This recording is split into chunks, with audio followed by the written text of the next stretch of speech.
இன்ட்ரெஸ்டிங்கான வீடியோக்களை பார்க்க நம்ம தமிழ் வீடியோஸ் சேனலை சப்ஸ்கிரைப் பண்ணிக்கோங்க. மறக்காம பக்கத்தில் இருக்கிற பெல் பட்டனை டச் பண்ணி ஆல் அப்படின்ற ஆப்ஷன் வரும், அதை அழுத்திக்கோங்க. அப்போதான் நாம போற புது வீடியோக்கள் உங்களுக்கு வந்து கொண்டே இருக்கும். தூத்துக்குடி மாவட்டம் விளாத்திக்குளம் அருகே 12ஆம் வகுப்பு மாணவி சித்திரவதை செய்யப்பட்டு கொடுமைகளை அனுபவித்து காலமாகி இருந்தாங்க.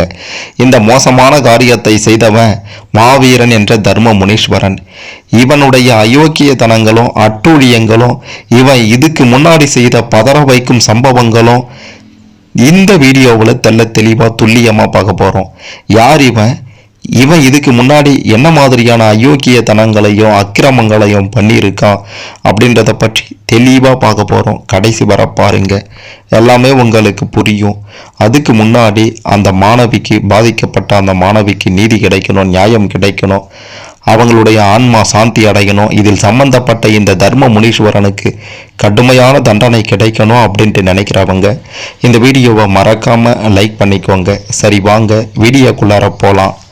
அந்த மாணவிக்கு எப்போ என்ன நடந்தது அப்படின்றதெல்லாம் உங்களுக்கு நல்லாவே தெரியும்.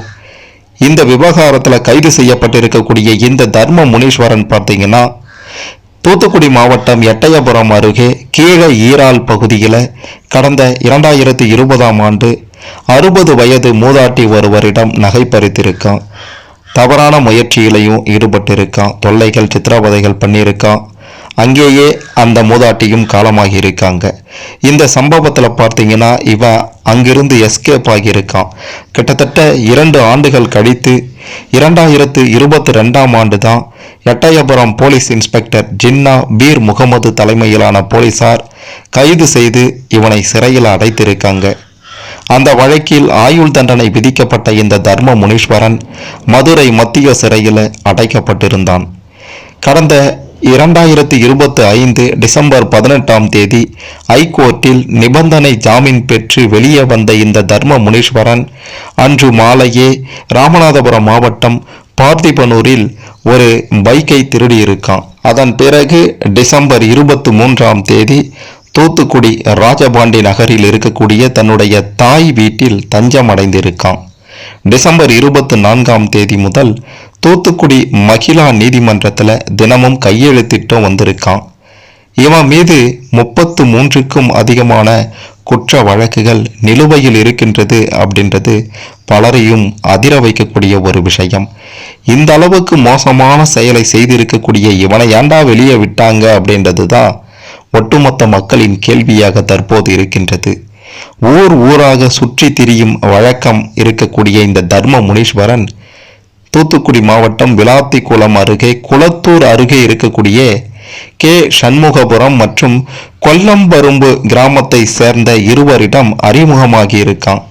பின்னர் அவர்களுடன் நெருக்கமாகி கூட்டு சேர்ந்து சில நாட்கள் போதை வஸ்துகளை போட்டுவிட்டு கே சண்முகபுரம், வள்ளிநாயகபுரம், வேடநத்தம் உள்ளிட்ட பகுதிகளில் இந்த தர்ம முனீஸ்வரன் சுற்றி திரிந்திருக்கான். குற்றம் ஊறி போன இந்த தர்ம முனீஸ்வரன் அந்த பெண்ணினுடைய கிராம காட்டு பகுதிகளில் மார்ச் 6ஆம் தேதி முதல் தினமும் வந்து சென்று காட்டு பகுதியில் இருக்கக்கூடிய காற்றாலை அருகே பைக்கை நிறுத்திவிட்டு விவசாய கூலி வேலைக்கு வந்து செல்லும் பெண்களை குறிவைத்து பதுங்கி இருந்திருக்கான் அப்படின்ற ஒரு அதிர வைக்கும் உண்மைகளும் தற்போது வெளியாகி இருக்கின்றது. தொடர்ந்து 4 நாட்களுக்கு மேலாக வெளியூர் பைக் மணிக்கணக்கில் அந்த பகுதியில் நின்றதால அதன் அருகாமையில் இருக்கக்கூடிய விவசாய நிலத்தை சேர்ந்த புரோட்டா மாஸ்டர் ஒருவர், அவருடைய பெயர் பாதுகாப்பை கருதி அவருடைய பெயரை வெளியிட வேண்டாம், அவர் ஒரு புரோட்டா மாஸ்டர். அவர் பார்த்தீங்கன்னா தற்செயலாக அந்த பைக்கை போட்டோ எடுத்திருக்கிறாரு. இந்த நிலையில தான் மார்ச் 10ஆம் தேதி மாலையில் 6 மணிக்கு அந்த 12ஆம் வகுப்பு மாணவி இயற்கை உபாதை கழிக்க வருவதை, தனி ஒருவராக வருவதை பார்த்த இந்த தர்ம முனீஸ்வரன் அந்த மோசமான சம்பவத்தை செய்திருக்கான். அந்த நேரத்தில் சிலர் அந்த பகுதிக்கு வருவதை கண்ட தர்ம முனீஸ்வரன் மாணவி கூச்சலிடாமல் இருக்க மாணவியின் கதையை முடித்திருக்கான். அதன் பிறகு இரவு முழுக்க அந்த காட்டு பகுதியிலேயே பதுங்கி இருந்துவிட்டு அதிகாலையில பைக்கில் தூத்துக்குடி தப்பி சென்றிருக்கான். பின்னர் யாருக்கும் சந்தேகம் வராத வகையில் தூத்துக்குடி, அதாவது வழக்கம் போல தூத்துக்குடி மகிழா நீதிமன்றத்தில் மார்ச் 18ஆம் தேதி வரைக்கும் கையெழுத்தும் போட்டு வந்திருக்கான். சரிவர துப்பு கிடைக்காமல் போலீசார் 9 நாட்களாக சல்லடை போட்டு குற்றவாளியை தேடி வந்த நிலையில் அந்த புரோட்டா மாஸ்டர் காற்றாலை மின்கம்பத்துக்கு கீழே ஒரு பைக் நின்று கொண்டிருந்தது. அதை தற்செயலாக போட்டோ எடுத்து வைத்திருக்க அப்படின்ட்டு போலீசிடம் சொல்லியிருக்கிறாரு. கையெடுத்து கும்பிட்டு புரோட்டா மாஸ்டரிடம் அந்த பைக் போட்டோவை வாங்கி சென்று அதன் அடிப்படையில் மாணவியின் உடல் கிடந்த காட்டுப்பகுதியில் அமைந்திருக்கக்கூடிய ஒரு காற்றாலையின் சிசிடிவி காட்சிகளை ஆய்வு செய்தாங்க. அதில் 5 நாட்களுக்கு மேலாக பைக்கில் ஒரு இளைஞர் வந்து செல்வதை கண்டுபிடித்திருக்காங்க. அந்த பைக் நம்பரை வைத்து விசாரணை செய்ததில் அந்த பைக் ராமநாதபுரம் மாவட்டம் பார்த்திபனூர் பகுதியில் இருந்து திருடி கொண்டு வந்திருப்பது தெரிய வந்தது. அந்த பைக் திருடு போயிருப்பதாக காவல் நிலையத்திலும் புகார் செய்யப்பட்டு இருந்தது. இதனைத் தொடர்ந்து பார்த்திபனூர் சென்ற காவல்துறையினர் அங்கே பைக் திருடு போன சிசிடிவி காட்சிகளை ஆய்வு செய்ததில் அந்த பைக்கை திருடி சென்ற நபர் பிரபல சரித்திர பதிவேடு குற்றவாளி ராமநாதபுரம் மாவட்டம் சாயல்குடி மாரியம்மன் கோவில் தெருவை சேர்ந்த மாவீரன் என்ற தர்ம முனீஸ்வரன் 39 வயதானவன் என்பதும் 33க்கும் மேற்பட்ட குற்ற வழக்குகளில் தொடர்புடையவன் என்பதும் டிசம்பர் 18ஆம் தேதி ஐகோர்ட் நிபந்தனை ஜாமீனில் வெளியே வந்து தூத்துக்குடி மகிழா நீதிமன்றத்தில் தினமும் கையெழுத்திட்டு சென்றவன் என்பதும் தெரிய வந்தது.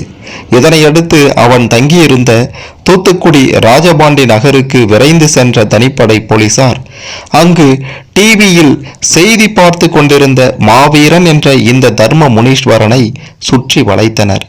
இந்த கோர சம்பவத்தை நிகழ்த்திவிட்டு 9 நாட்களாக கோர்ட்டிலும் கையெழுத்து போட்டுவிட்டு சண்முகபுரம் மற்றும் கொல்லம்பரும்பு கிராமத்தை சேர்ந்த கூட்டாளிகளிடம் போன் செய்து உங்க ஊரில் ஏதோ சம்பவமாமே பரபரப்பாக இருக்கிறதாமே என தகவல்களை கேட்டும் ஊடகங்களில் வெளியாகும் பரபரப்பு செய்திகளை பார்த்து போலீசாரின் நகர்வுகளையும் உற்று நோக்கி வந்திருக்கின்றான் என்கின்றனர் போலீசார். கைதான தர்ம முனீஸ்வரனை 19ஆம் தேதி இரவு ராஜபாண்டி நகரில் உள்ள அவனது வீட்டுக்கு அழைத்து சென்று போலீசார் விசாரணை நடத்தினாங்க. பின்னர் இரவோடு இரவாக எட்டயபுரம் காவல் நிலையத்திற்கு கொண்டு வந்து விடிய அதிகாரிகள் விசாரணை நடத்தியிருக்காங்க. தூத்துக்குடி ரூரல் டிஎஸ்பி சுதீர் தலைமையிலான போலீசார் மார்ச் 20ஆம் தேதி காலை சம்பவம் நடைபெற்ற அந்த கிராம பகுதிக்கு தர்ம முனீஸ்வரனை அழைத்து வந்து சம்பவம் எப்படி நடைபெற்றது என்பது குறித்து வாக்குமூலமும் பெற்று அதை வீடியோவாகவும் பதிவு செய்தாங்க. பதைக்கும் இந்த சம்பவத்தில் கைது செய்யப்பட்டிருக்கக்கூடிய இந்த தர்ம முனீஸ்வரன் ஒருவன் மட்டும்தான் ஈடுபட்டானா அல்லது அவனது கூட்டாளிகளுக்கும் தொடர்பு உள்ளதா? தர்ம முனீஸ்வரனுக்கு காயம் இருக்கின்றது முதுவில். அந்த காயம் எப்படி ஏற்பட்டது? மாணவிக்கு நெருங்கிய சிலரின் மொபைல் போன்களை புலனாய்வு போலீசார் கேட்டபோது தர மறுத்திருக்காங்க. அது ஏன் என பல்வேறு கேள்விகளுக்கு பதில் தேடும் பணிகளையும் தனிப்படை போலீசார் தற்போது ஈடுபட்டிருக்காங்க. இந்த வழக்கில் விலகாத மர்மங்கள் நீடிப்பதால திடீர் திருப்பங்கள் ஏற்படலாம் என விசாரணையின் போக்கை அறிந்த அதிகாரிகள் சொல்லிட்டு இருக்காங்க. இந்த நிலையில மார்ச் 20ஆம் தேதி 11 மணி அளவில் தூத்துக்குடி சென்று மருத்துவக் கல்லூரி மருத்துவமனை உடற்கூறாய்வு செய்து வைக்கப்பட்டிருக்கக்கூடிய மாணவியின் உடலை பெற்று நல்லடக்கம் செய்யும் பணியில பெற்றோர்களும் கிராம மக்களும் ஈடுபட்டிருக்காங்க. இந்த சம்பவத்தில் குற்றவாளி கைது செய்யப்படும் வரை நாங்கள் உடலை வாங்க மாட்டோம் அப்படின்ட்டு அந்த பகுதி கிராம மக்களும் அந்த மாணவியின் பெற்றோரும் உறவினர்களும் சொல்லியிருந்தாங்க. அதற்கு ஏற்றார் போல 10 நாட்களாக போராடி தற்போது இந்த பாவி சிக்கி இருக்கான். அதன் பிறகுதான் மாணவியின் உடலையும் பெற்றிருக்காங்க அப்படின்றதும் குறிப்பிட வேண்டிய விஷயம். இந்த தர்ம முனீஸ்வரன் யாரு? இவன் எப்படி சிக்கனா? இவன் செய்த அயோக்கியத்தனங்கள் அட்டூழியங்கள் என்னென்ன? இவன் மீது என்னென்ன வழக்குகள் இருக்கின்றது அப்படின்ற பல விஷயங்களை பற்றியும் தெரிந்து கொண்டிருப்பீங்க. இந்த மாதிரியான ஆட்களுக்கு இவனை போன்றவன்களுக்கு இவனுக்கு முதல்ல என்ன தண்டனை கொடுக்கணும் அப்படின்றத மறக்காம நீங்க கமெண்ட்ல சொல்லுங்க.